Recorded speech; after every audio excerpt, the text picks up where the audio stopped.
Then I take a break, have a little dinner. Then the Mets and the Yankees start. In the middle of all of that, you have home run barrages all over the place for the Phillies, who I thought were just going to knock Seth Lugo out of the building, let alone his pitches. The Yankees have the barrage. You got the football game where Joe Burrow attempts 61 pass attempts. He completes 37 passes. Both are rookie records. No interceptions. And it's a pretty much entertaining game between Baker Mayfield, and the Browns and the Bengals. And there were some fans, obviously, at Cleveland Stadium. So that was an insane game. And then, of course, you have the Heat and the Celtics, and you have the Heat going up 2-0 on the Celtics, coming back from 17 points this time. And the Celtics have a brawl, maybe a verbal brawl after the game in their locker room. People are going nuts all over the place. The pandemic is having quite the effect on everybody. We need mental health in sports, I can tell you that right now. And then, of course, you have the Islanders going into overtime last night. And I had no idea that Adam Pelech was hurt. I knew that they were going to be missing Casey Cizikas.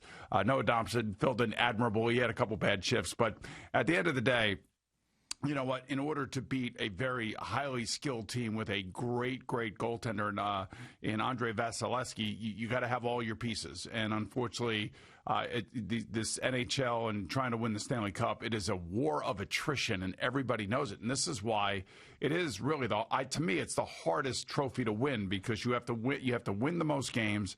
You got to be physical in all those games. You get hit with pucks. You get hit with sticks. You get hit with penalties. You got a shortened bench. You got guys, out there diving, trying to block pucks on both teams, by the way, not just the Islanders. But I think the loss of Adam Pelech and Casey Cizikas, those two really hurt the Islanders, their depth, their physicality, their speed.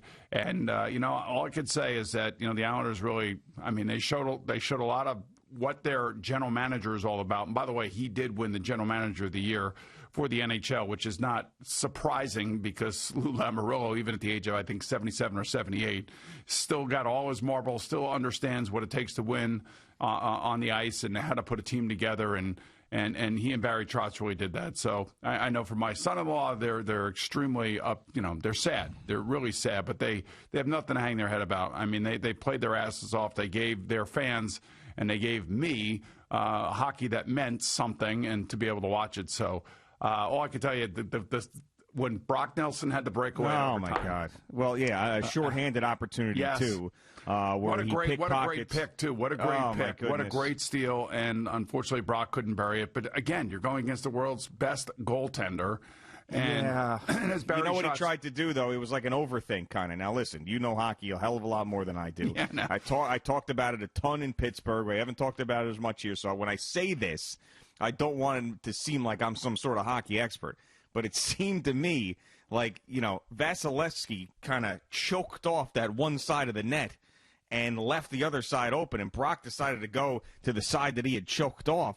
And I even think the color commentator had mentioned this, too, it was a lot of space there, man. one of those guys did, yeah. Oh, my God, I don't know. It's a second guess. It's one of those things that I'll never be in that situation in my life, to be able to win a game, to force a Game 7 in Eastern Conference Final with the puck on my stick with a breakaway. Yeah. But seeing that in slow motion and knowing that could have been the game winner was excruciating. It was excruciating. I think what's even more excruciating is the game winner.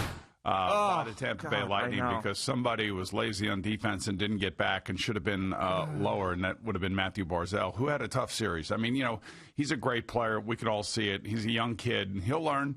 He's got to learn to use his teammates. He's got to learn to pass a little bit more. Last night was one of those nights where, he was trying to do it all, and I would never ever take anything away from his overall effort. It was amazing. He's going to be an amazing player. You could see it. The puck sticks to his stick. Like no other. He's basically like he could win probably the gold medal in the Olympic figure skating, finals. I think that's how great of a skater he is. And he does have a sense of where he is and who he is as a player. And I think last night probably tried to do a little bit too much, especially on the one power play. But, at the end of the day, if you said to Barry Trotz, look, we're going to take this game into overtime. We're going to give you a heart attack by taking a 4-minute penalty at the end of regulation again. And I do believe, I saw Anders Lee and Matt talking to the officials after that period was over, and I think they were saying to the officials, Kucherov made himself bleed to get the 4 minutes. Yeah, sure. I think they were very upset by that. And, of course, Andy Green, much like Anthony Beauvillier, the game before, takes that penalty. But, those things happen, man. It's just they're a highly skilled team. And, so you got grit versus skill, what I saw in this series. And when you lose Adam Pelech and Casey Cizikas, two of your really more important grit, grinded out, physical guys, the chances of you winning go down significantly. But give the Islanders credit and give Semyon Varlamov a ton of credit. He made, I would say, probably between 12 and 15 ridiculous game-saving saves until that last shot on goal. Sure. I mean, and also the first goal, and I'm not nitpicking here, it's just you have to point it out. I mean, the first one, he gave up a really big, juicy rebound, and it was right after the Islanders had took the lead, and it kind of sucked the momentum right out of them. But other than that, I mean, he was facing shot after shot after shot. I mean, there was one point, I looked up, and what was it, like 24-6?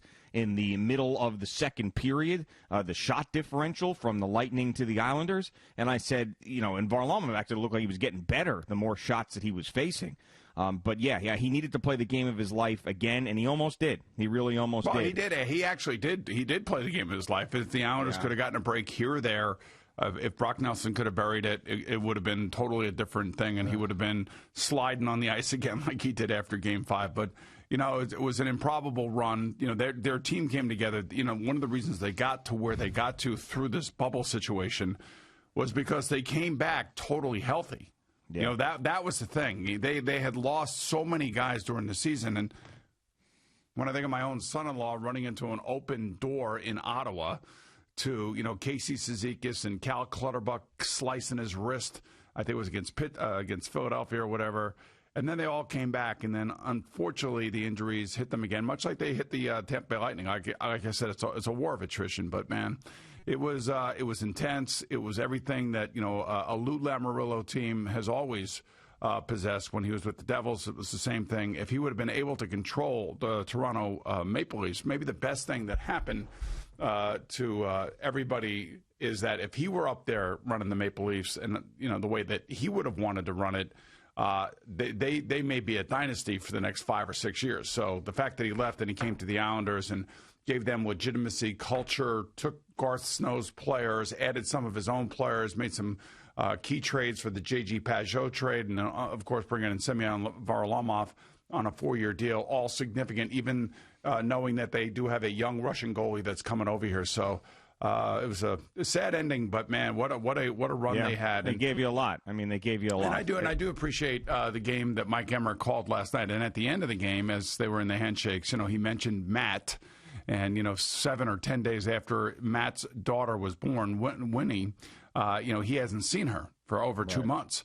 And what that highlights, it highlights truly the sacrifice that all the players are making. The NHL had no families around. I think the NBA does have some families around down in the bubble with them. They are now, At the beginning of the season, no. Yeah, but the NHL has nobody. These guys have been on their own now for the last 2 months, and they've sacrificed. And like I told you, I think the country of Canada was not going to allow the American families to come and see their family members playing in the Stanley Cup Finals. So that means the Tampa Bay Lightning and the Dallas Stars families cannot go to Edmonton. So those guys are on their own as they move forward. And now I went from being fully invested in this and really enjoying this run because we haven't had a lot of deep playoff runs in New York sports the last couple of years to now being completely out of the Stanley Cup Final. I could not be more out of Lightning Stars. I mean, this is going to be – I will learn about what happens with Lightning Stars when Jerry tells me about it every morning. Okay. That's when I will find out about it. And especially with that Lightning team and that Michigan and everything else. I mean, I hope I'll be rooting for Dallas just for that reason alone. But, I mean, I know you're a hockey junkie and you're going to tell me how these two great teams is going to be a battle and all of this.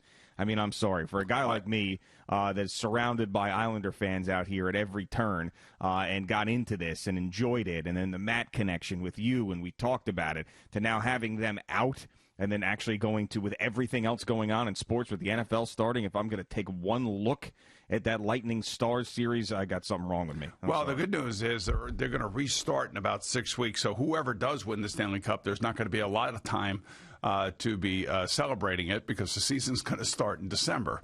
And, here we are in September, and we got football, we got everything else going on. And by the way, the U.S. Open yesterday, and Winged Foot played a little bit easier than everybody expected. Justin Thomas shot a 5-under yesterday, an amazing, amazing round. There were 2 hole-in-ones yesterday, which is amazing, too. Patrick Reed had a hole-in-one, and I forget the other guy who had the hole-in-one. But it was an amazing display of just awesome, awesome golf yesterday because this golf course was supposed to be really, really tough. Now, I think they'll toughen it up here the next 3 days. They're just where the pin placements were most of the time yesterday were very approachable, and you saw some unbelievable golf. And it was great to hear Dan Hicks doing the game, doing it, and Mike Tirico doing it. Just sounds more comfortable. And then comes the football game last night, and you got Joe Buck and Troy Aikman doing that game. And then, of course, you have what's going on with the Yankees, just barraging home runs all over the place. And Luke Voit, by the way, I mean, he's got to be like 1 or 2 or 3 in terms of MVP voting. Yeah, right no, now, right? I mentioned that the other day. I mean, it's really, and especially with the injuries the Yankees have dealt with, and he was the guy that carried them through. That, to me, is the definition of an MVP. I mean, we talked about some of these other guys, and Abreu with the White Sox and the season that he is having, and we are very Yankee-focused. But, yeah, I mean, Luke Voit, for sure, is a guy that he's going to get a lot of MVP votes, and that'll be interesting. And I know that, I've said many times, the individual awards don't mean as much, but you can't tell me that a guy like Luke Voit winning the MVP in the American League wouldn't be really, really a great thing. And also, yeah, I was thinking with this extended playoffs that they said they were trying to consider, they were going to consider continuing. continuing. You would wait to join to make the awards after watching the playoffs? They won't. You know, they won't do that. Yeah, they won't do that because not. Yeah, right. They won't. But dude, I was, here's what I was thinking about. So you got the Mets, who I think stink, right? Well, they came back last night too. I know. But here's the point, right? So I think that this team is not any good, and here they are, still 2 games in the loss out of a playoff spot. Now, there's an article written, I think it was Joel Sherman this morning, he's talking about, this dramatic comeback and the Mets being who they are and still having a shot at the playoffs is exactly why Major League Baseball wants to continue the extended playoffs. And I can understand that side of it, where it's like, all right, more markets are involved, the fan base is involved in a team that normally wouldn't be, and that's exciting. But also the flip side of that is they don't deserve this. They don't deserve to be in a playoff conversation. They're not good. Well, we just remember it's only a 60-game season. When we get to a 162-game season again, then what? I mean, like if they told me that they were going to, chop off a quarter of the regular season and then expand the playoffs, I'd be cool with that. But if we're going 162 games with all these teams, it's a war of attrition right now for these pitching staffs. I mean, half the teams don't even have pitching staffs. It's only a 60-game season. Why do you think there's records being broken with home runs? And then you see every time you look up, it's a 19-2 game or a 20-5 or something ridiculous. I don't know. At first glance, I don't like it, and I understand getting more markets involved, why you want to do that. And it's such a regional game these days. It's not the national pastime like it was. I mean, I can't argue that side of it. But there's something about teams that don't deserve to be in the playoffs, that get into the playoffs, that is annoying. It just is. And then generally those teams don't do much. I mean, you see it from time to time with a division winner in the NFL. It's 7-9 or 8-8. I remember that Hasselback team with the Seahawks. I think that they were 7-9. They won a division. It's just like, get out of here. Didn't they beat the Cowboys and Tony Romo flubbed the extra point? Yeah, I think so. And then the next week was was that the team where he said we're going to get the ball and we're going to go win against the Packers? That was a Monday night. I thought it was was that a playoff game or is that what it was a playoff game on the road in Green Bay after they had beaten the Cowboys. That was the same year, right? That crazy lunatic. Anyway, this is like when you look at, like, for instance, you look at the Toronto Blue Jays. Mm-hmm. They lost 18-1 to the Mets. They lost 20-6 to the Yankees, 13-2 to the Yankees, and they gave up 33. They gave up 43 runs in 3 games to the Yankees at Yankee Stadium. Man. Insanity. I mean, I like if you got to be walking around. You got to be walking around talking to yourself. And the thing about it is that this is just like, they're going to see the Yankees again up in Buffalo for 4 games after they, I guess they got Philadelphia. and then they got the Yankees, and then they end up with Baltimore. I mean, this 43 runs, 44 hits, 19 home runs. Yeah. All records. It's unbelievable. And then I'm telling you, between that and what happened to Seth Lugo last night, and then the Mets somehow claw their way back into that game, and then flipping over to the football game and watching Mayfield and Joe Burrow go at it, reminiscing of me and Bernie back in the days in the mid '80s. Yeah. But we never had games like that. I can tell you this: there was no defense last night. The defense was horrific. Yeah, I mean, and the Browns are feeling themselves now, and watch, they're going to get too cocky, and I know Kevin Stefanski's talking about we're not going to ride the roller coaster, but these guys, I mean, just they got a little taste of winning last night, and you know they're going to go off the deep end, and Odell actually had a decent game and caught that long touchdown pass, ended up being reviewed, and they gave it to him still, where I still thought that he was a little short of the goal line, but whatever. But now watch them get all cocky, and Baker Mayfield and Odell are going to start yapping, and Jarvis Landry. It'll melt down at some point. And, you know, the Bengals were in this game. I mean, it wasn't like a situation where you felt like the Browns had completely pulled away. The Bengals were always there. And then the last touchdown was a garbage touchdown to make it look a little closer. But, I mean, Joe Burrow. Wow, he was unbelievable, right? Yeah, that's 2 games in a row, you know. So Joe Barrow? He's the real deal, man. He looks great. You know, I told you when we met him after he won that Heisman, I said, you know, this kid's a hell of a lot mature than he looks. He looks really young, but he's not. He's 23. He's basically Sam Darnold's age. But, you know, he already has what I want Sam Darnold to get. I mean, balls? Yeah, well, what is it exactly? But I also think he's probably got a little bit better supporting cast around him. His offensive line is terrible. I mean, his offensive line is horrendous. The amount of hits he has taken the last 2 weeks and the fact that he's running with the ball and everything. But he's 60 of 97, 509 yards, and 3 touchdowns in 2 games. And that's a rookie, man. He's making it look too easy. You know, he's got, you know, he's been sacked 3 times. He's probably been hit about 20 times. So I want to see Sam Darnold act like him on the field, or at least look like him on the field, or look like Daniel Jones on the field. That's how Daniel Jones looked the other night. You know, now Daniel Jones is playing against a much tougher defense, a much more difficult to decipher defense in Pittsburgh than, you know, the Browns play a 4-3, and it's easy to see who's coming in the blitzes and most of that stuff. It's a little bit easier playing against that from a pass protection standpoint. But I do think Joe Burrow has better skill players around him. You know, T. Higgins looked pretty good last night. A.J. Green got banged up again and dropped a few balls. They do have Tyler Boyd and John Ross, so Joe Mixon and Giovanni Bernard. So they have some players that can actually help him, as opposed to Sam Darnold, who's, I feel, is like going out there sometimes by himself. Well, right, and that's why I said during that whole time with Robbie Anderson and that contract thing that I would have really tried to keep him.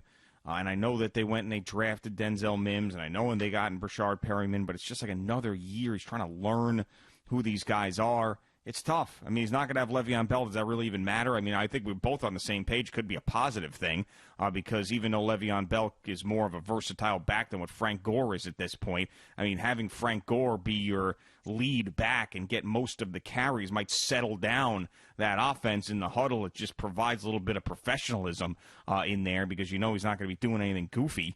But yeah, I mean, they don't have any weapons. They don't have any weapons, and their defense really isn't any good, and they're just sort of a mess. You just hope that the offensive line can hold up enough to make them respectable, because that was the point of emphasis in the offseason for Joe Douglas. And then you hear Mekhi Becton, who doesn't seem serious, but he's dealing with a knee thing already. So you got your rookie left tackle with a banged-up knee going against Joey Bosa. Okay, that should be fun. But, yeah, I don't know. It's a mess for them. I could see them playing better and not being down 21-0 in this game. But the question is, will they have enough to win, with their schedule, which is not quite as hard as the Giants, but to win 6 or 7 games? Is that even possible? And do they have a roster that could do that? And my answer to that is no. Well, I would say like this. So you watched the Bengal game last night. You're a Bengal fan. Just like if you watched the Giant game on Monday night and you're a Giant fan. You come out of those games saying, man, our defense stinks, but our quarterback's going to be really good. So you have the most important question answered. And for Jet fans, they don't have even that question answered right now. They are wondering about their quarterback. That's the problem. You're starting to hear more of that now, and obviously the writers are writing that, and when you have a bad game, you have to deal with the entire week of that. But Sam Darnold has been pretty resilient in his career, and after a bad, he had that ghost game last year, and they ended up winning 6 out of their last 8 games. After those comments and how we all reacted to those comments, that could have put the kid into a coma. Right. But it never did. He actually fought through it. So that's part of the personality trait that you want to be able to see. I just want to see him be more relaxed, man. And it's hard. It's hard to be relaxed when you're playing against Buffalo because they have a good pass rush, and now you got San Francisco who's bringing a good pass rush. But I would just say Pittsburgh brought a good pass rush, and Daniel Jones handled it fine.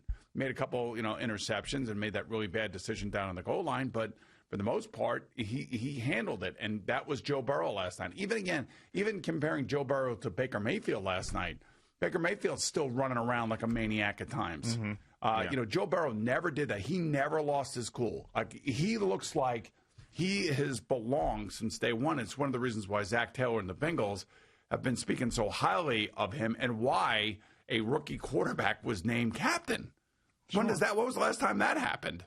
Well, if it's ever happened. Yeah, I don't know. But yeah, I mean, he has that winning attitude. He's got that maturity already. And right now, he looks like he's a star in the making after a couple of games. I know that it's very, very early, but that's the way he looks. And that team that's a team, even though they don't win a lot of games, the Bengals, they're going to be a tough out. They really are. But that's the point, though. If you're a Jet fan, you could live with that last night. Sure. You could live with what you saw from the Giants on Monday night. It's called competitiveness. Sure. It's called getting after it. And it's called your quarterback showing poise. And look, I don't think Zach Taylor ever thought that they were going to throw 61 times going into the game. But their offensive line is so bad in certain spots. And Troy Aikman pointed it out a couple times. Their right guard is a mess in Cincinnati. But now the Yankees, their next 7 games are away from home, 3 in Boston, 4 up in Buffalo against Toronto, and then they finish at home versus the Miami Marlins. Does the home run barrage continue tonight? Sure. I got no reason to say no, other than odds of this happening is pretty slim, but I didn't think they were going to do it again last night, and you saw 5 home runs in an inning, for crying out loud. So that was I don't know what was more unbelievable, watching what happened to Seth Lugo or watching the Yankees. I think 5 home runs in an inning and doing it again and having this type of offense. It's the most runs scored in any regular season series or any series, period, of any length by one team against another. Think about that. Yeah. It's just insanity. Thank you for watching. Please like, comment, and subscribe. And don't forget to hit the red bell so you're notified when we have new content.